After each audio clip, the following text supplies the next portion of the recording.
Imagine this. You're standing in front of someone you love. Without saying a single word, they begin to cry. Instantly. You know something is wrong. You don't need an explanation.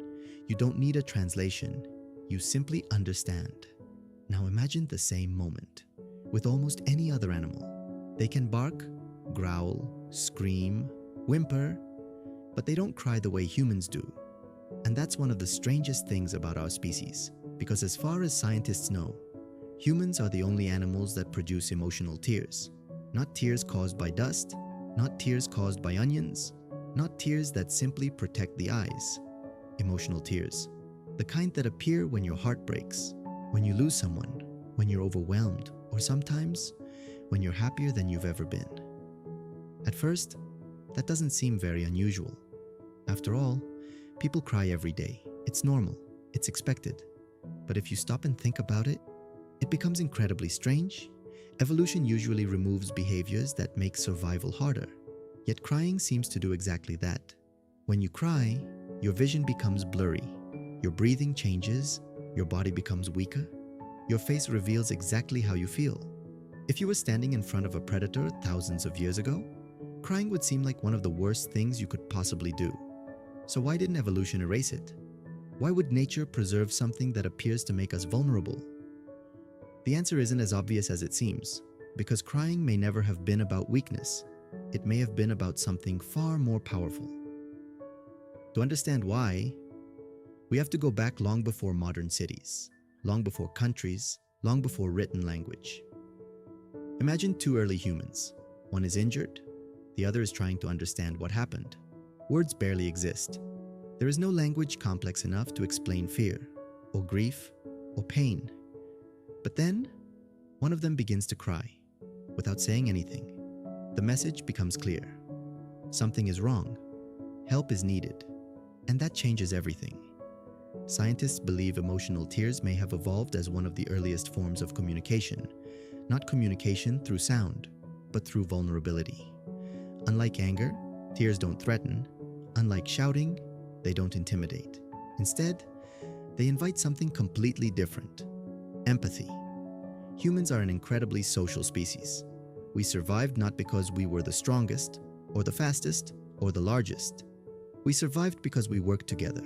We protected each other. We shared food. We cared for children. We looked after the injured. Cooperation became one of humanity's greatest survival tools. And emotional tears may have helped strengthen that cooperation. Think about how difficult it is to ignore someone who is crying.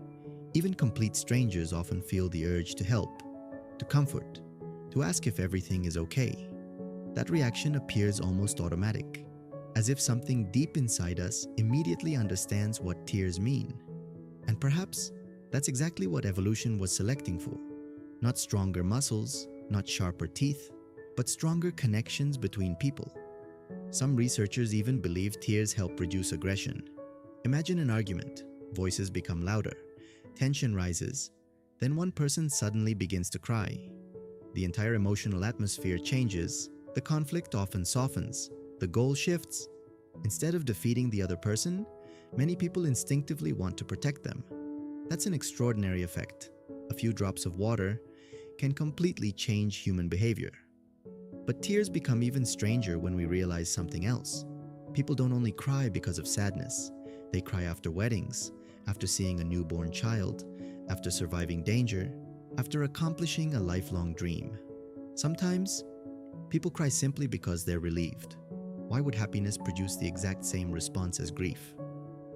That question puzzled scientists for decades, because those emotions seem completely opposite. But perhaps, they aren't as different as we imagine. One theory suggests emotional tears don't represent sadness at all.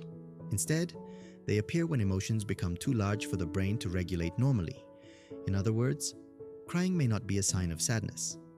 It may be a sign that your emotional system has reached its limit, whether that emotion is joy, fear, love, or grief. Your body responds the same way, almost like releasing pressure from inside the mind. And maybe that's why some of the happiest moments in life look surprisingly similar to the saddest ones. Both can bring people to tears. Both can leave them speechless. Both remind us that being human is often too complicated for words alone. But there may be something even stranger. Scientists have discovered that emotional tears are chemically different from the tears that protect your eyes. Reflex tears appear when smoke irritates your eyes, or when you cut an onion.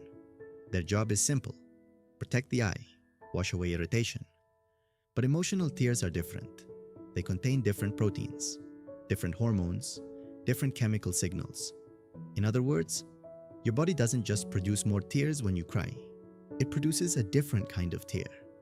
As if your body understands that emotional pain isn't the same as physical pain. Even today, scientists are still trying to understand exactly why. But one idea continues to appear again and again. Perhaps crying was never designed to solve your problems. Perhaps it was designed to make sure you didn't face them alone. Because humans have never survived alone. Every major achievement in our history was built through cooperation. Families, communities, civilizations.